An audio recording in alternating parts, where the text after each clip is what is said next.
Olá, bom dia, tudo bem com vocês? Espero que vocês estejam muito bem. Deixa eu só ajustar aqui uma coisinha para a gente começar. Pronto. Bom, gente, nós vamos hoje falar sobre as adaptações dos vegetais para o ambiente terrestre. Só para você lembrar de novo, né, nós estamos aí discutindo o capítulo número 7 do SME, que tem justamente esse objetivo, de fazer a gente entender como é que os seres vivos sobrevivem nesse ambiente terrestre, tá bom?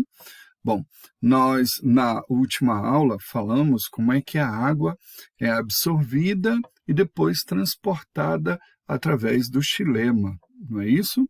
E isso acontece com todos os vegetais, sejam árvores que estão lá na Amazônia, sejam cactos que são encontrados aí na região do semiárido, que é na região da Caatinga, tá certo? Todos eles estão adaptados a transportar água, beleza? Hoje nós vamos falar então sobre como é que os vegetais conseguiram, né? Quais são as características desses vegetais que permitem com que eles vivam nesse ambiente terrestre? Como é que se dá essa relação entre o interior do vegetal e o meio externo, que é um meio seco, né? Então, perder e transportar água é um processo muito, muito importante, tá bom? Então, vamos lá, vamos começar. Esse conteúdo, só para reforçar para você, está aí no seu capítulo 7 do SME, tá bom? Bom, primeiro ponto de parada aqui que a gente vai falar é justamente a folha dos vegetais, tá certo? Então aqui, só para você fazer a referência, um ramozinho de folhas, se a gente pudesse observar com o microscópio, de uma forma bem detalhada mesmo, o interior dessa folha pareceria com essa figura, tá legal? Então nessa minha figura aqui, ó, aqui embaixo a gente tem a camada que reveste a folha na parte inferior, e aqui em cima a camada que reveste a folha na parte superior. Tá legal? Então, vai se observando aí, tá legal? Bom, primeiro aspecto que eu queria te chamar a atenção, olha, para evitar a perda excessiva de água, os vegetais têm uma camada impermeabilizante que fica aí por cima das folhas, né? Essa camada impermeabilizante chama-se cutícula. Minha câmera acabou ficando em cima do nome cutícula, mas é cutícula o nome ou a denominação, né, dessa camadinha aqui de impermeabilizante. É uma composição rica em lipídios, rica em açúcares e proteínas, que vão formando aí um revestimento externo na superfície das folhas. Serve para evitar a perda de água. Bom, as células que produzem essa cutícula formam a camada mais externa aqui, que é a camada da epiderme. Como você pode observar, ó, tem uma epiderme superior e aqui embaixo uma epiderme inferior. Cada uma delas vai revestir externamente essa folha, tá certo? No interior da folha, a gente vai ver um tecido que é chamado de parênquima. Esse parênquima é verde. Ele é que é verde. Então, se esse parênquima é verde, obviamente, dentro desse parênquima a gente vai encontrar clorofila. Então, quando você observa uma folha, a cor da folha está na parte mais interna dessa folha. Isso significa dizer que as células aqui da epiderme são transparentes, tá bom? Não tem cor. Quem vai ter cor é justamente esse tecido mais interno, que é o chamado parênquima. Parênquima, que é um parênquima clorofiliano, quer dizer, tem clorofila, tá bom? Aqui nesse parênquima eu vou observar dois tipos, ó. Tem um parênquima cujas células parecem colunas, são prismas, né? Que a gente chama de parênquima palissático, tá bom? E tem um outro parênquima, que é um parênquima esponjoso, parece uma esponja cheio de espaços. Esses espaços aqui são tomados pelo ar. E é em contato com o ar que as células vão fazendo fotossíntese, né? Então, as células vão absorver gás carbônico e vão liberar gás oxigênio aqui nesse espaço. Beleza até aqui, gente? Você está bem? Está entendendo? Observa bem a figura. Não dá para ficar só ouvindo, não. Tem que observar, tem que visualizar, tá bom? Olha só, além do parênquima, a gente também vai observar os vasos condutores. Desses a gente já falou um pouquinho, né? É uma dupla que eu brinco com vocês, que seria como uma dupla sertaneja. Estão sempre juntos. O xilema e o floema. Você lembra que o xilema transporta a seiva bruta e o floema transporta a seiva elaborada. Quer dizer o quê? O xilema vai trazer água e sais minerais aqui para a folha, enquanto o floema vai levar a açúcar, a glicose produzida aqui pela fotossíntese, para distribuir para o resto da planta. Então, está aqui esses dois vasos condutores. Quando você olha a folha externamente, sabe aquelas nervuras? Aquelas nervuras são justamente a estrutura onde a gente vai encontrar os vasos condutores dessas folhas. Tranquilo até aí, gente? Bem tranquilo? Muito bom. Essa aí é justamente a organização das folhas para suportar o contato com o ar, tá bom? Aqui ainda tem mais um detalhe. Vamos observar esses detalhes. Olha só. Detalhe importantíssimo, gente, é justamente a estrutura que a gente chama de estômatos. Os estômatos são as células responsáveis pelo controle da entrada e saída de ar de dentro da folha. Essas células ficam na camada da epiderme. A maior parte das folhas tem estômatos na epiderme superior e na epiderme inferior. Algumas adaptações, por exemplo, folhas do cerrado, para suportar a seca, vão apresentar a epiderme só na camada inferior. Vão apresentar estômatos só na camada inferior. Tá legal? E os estômatos não estão na camada superior porque o sol incide sobre ela. Tá legal? Beleza? Muito bom, gente. Observa lá, outra coisa. Os estômatos estão na epiderme, e eu acabei de falar para você que a epiderme é formada por células transparentes. Isso é verdade, ó. Olha aqui do ladinho, essas células maiores aqui, ó, são transparentes e formam a epiderme. O estômato é essa estrutura aqui, que curiosamente tem duas células formando os estômatos, que a gente chama de células guarda. E essas células guarda, curiosamente, têm cloroplastos, ou seja, a organela que faz a fotossíntese, que é onde está a clorofila. E por isso que você está vendo essas bolinhas verdes aí. São os cloroplastos dentro das células guarda. Beleza? Bom, além de ser formado por duas células guardas, cada estômato tem uma abertura. E essa abertura é chamada de ostíolo. O ostíolo vai abrir e fechar, permitindo as trocas gasosas. O ar entra por aí para fornecer gás carbônico lá para as células clorofilianas, para fazer fotossíntese. E o ar sai por aí também para liberar o gás oxigênio produzido pela fotossíntese. Ok? Tranquilo? Então, os estômatos são essenciais para o controle da transpiração, do quanto que a água vai perder em forma de vapor, beleza? Justamente porque é por aí que esse vapor d'água vai sair. Se o estômato fica fechadinho, o vapor d'água fica retido dentro da folha. Se o estômato abre, o vapor d'água acaba saindo por esse ostíolo, por essa abertura. Certinho isso, gente? Tranquilo? Vamos seguir aqui em diante.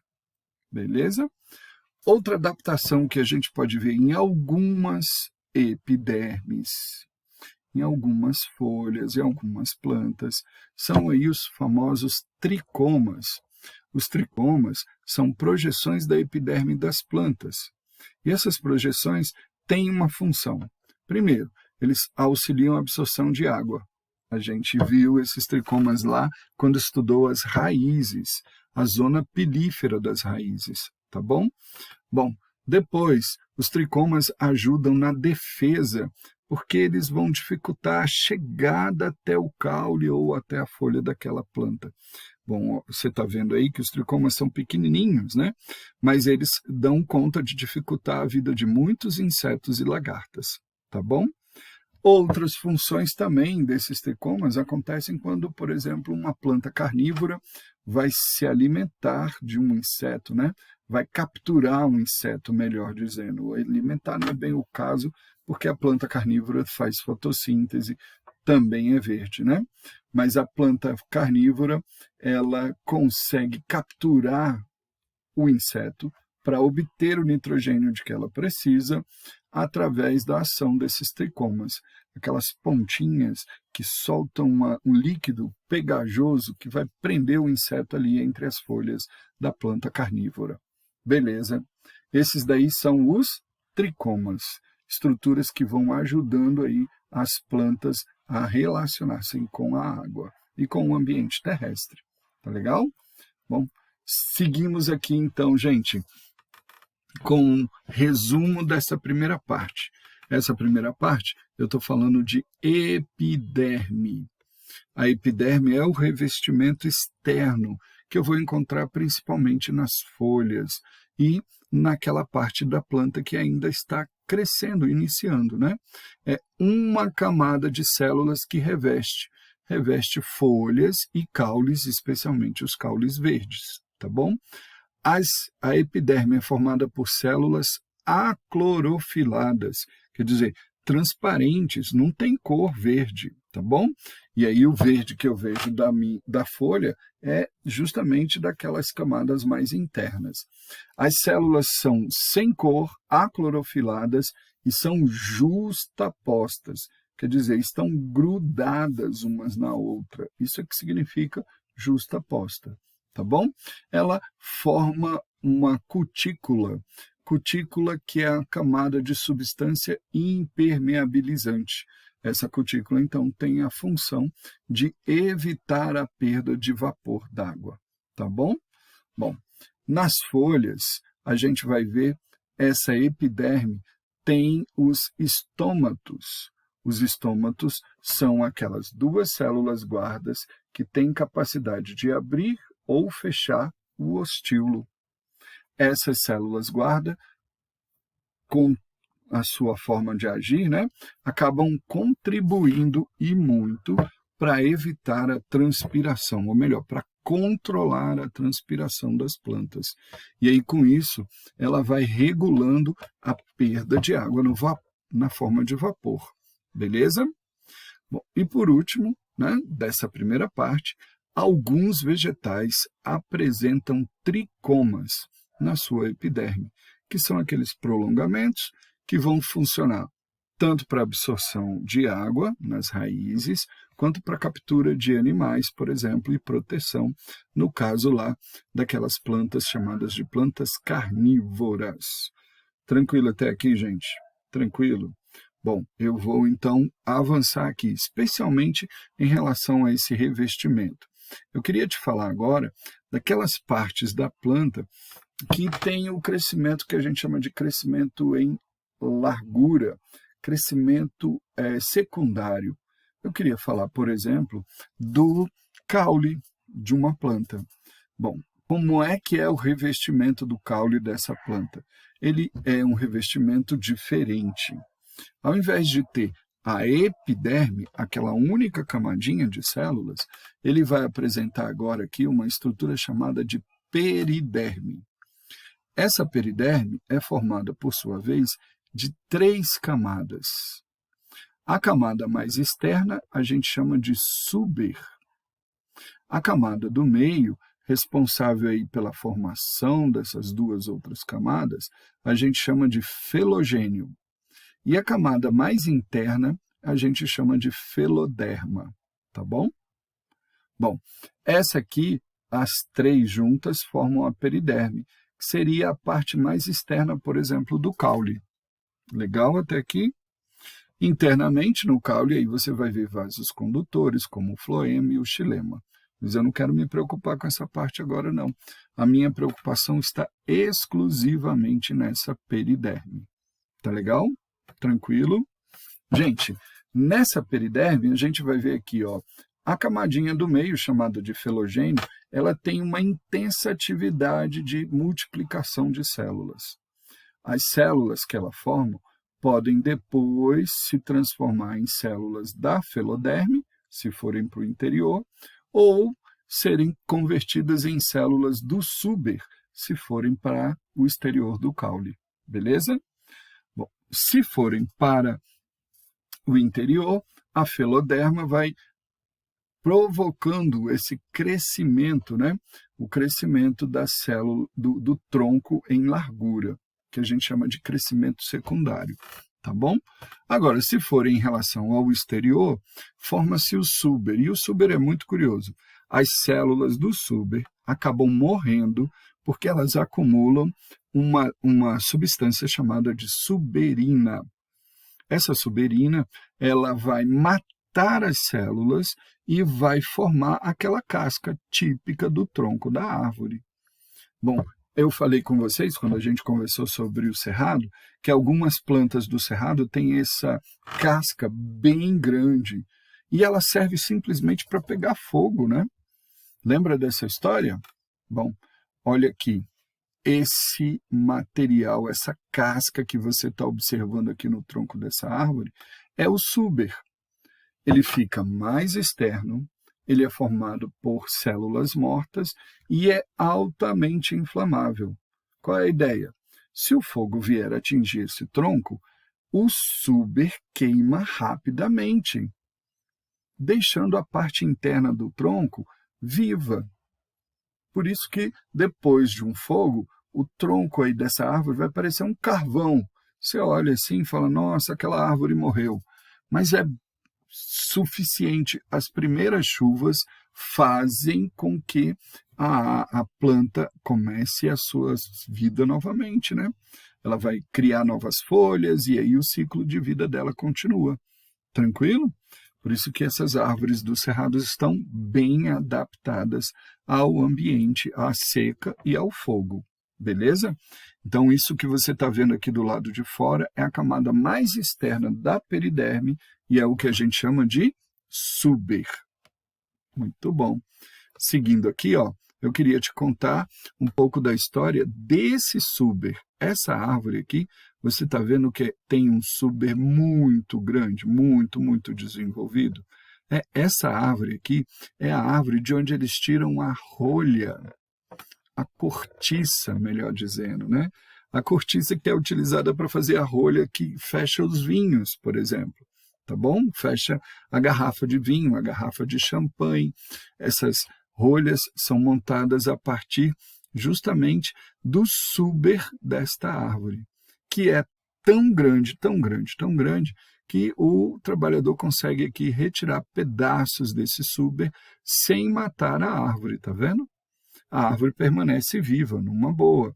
Retira-se esse suber, espera-se algum tempo e aí a árvore volta a formar a sua cortiça. Tá legal? Essa cortiça aí que é utilizada justamente para a fabricação de rolhas, que a gente encontra lá na garrafa de vinho. Beleza, gente? Tranquilo, bem tranquilo mesmo. Então, vamos lá. Vamos falando de mais uma adaptação que a gente encontra justamente na parte externa do caule, né? Essa adaptação aqui, ó, ela é chamada de lenticela. É que a gente vai encontrar em alguns cascos, algumas peridermes, né? A presença dessa lenticela. Na verdade, são aberturas nessa camada mais externa que vão permitir o ingresso do ar. E aí o ar pode circular aqui por dentro, fazendo com que essas células tenham ar, oxigênio, para respirar. Tranquilo, gente? Bem tranquilo. Muito bom. Seguindo aqui, então, a gente pode resumir isso tudo que a gente falou. Estou falando do revestimento daquelas partes da planta que crescem em largura, crescem em espessura, tá bom? É observado no caule e nas raízes, tá bom? Esse revestimento aí é formado por 3 camadas. A camada da feloderme, que está aqui, ó, é a camada mais interna, a camada de felogênio, que é uma camada intermediária, e o suber. O suber é a camada mais externa do caule, né? É a casca do caule, tá certo? Essas células do suber estão mortas, e elas estão mortas por conta do acúmulo de uma substância chamada de suberina. A suberina é impermeabilizante, tá bom? E algumas peridermes e algumas regiões, né, dessas peridermes, a gente ainda encontra uma outra estrutura chamada de lenticelas. As lenticélulas, permitem as trocas gasosas entre as células do interior do caule e o meio ambiente. Maravilha, maravilha mesmo. Então tá bom, gente. Falei bastante, sei que são muitas coisas, mas anota tudo direitinho, volta a ver esse vídeo, se for o caso, tá bom? Vamos estudando passo em passo para que você aprenda também mais esse conteúdo. Tá joia? Um abraço, já estou com bastante saudade de estar aí com vocês. E de vocês também, né? Claro. Um abraço, gente. Tchau, tchau. Tudo de bom.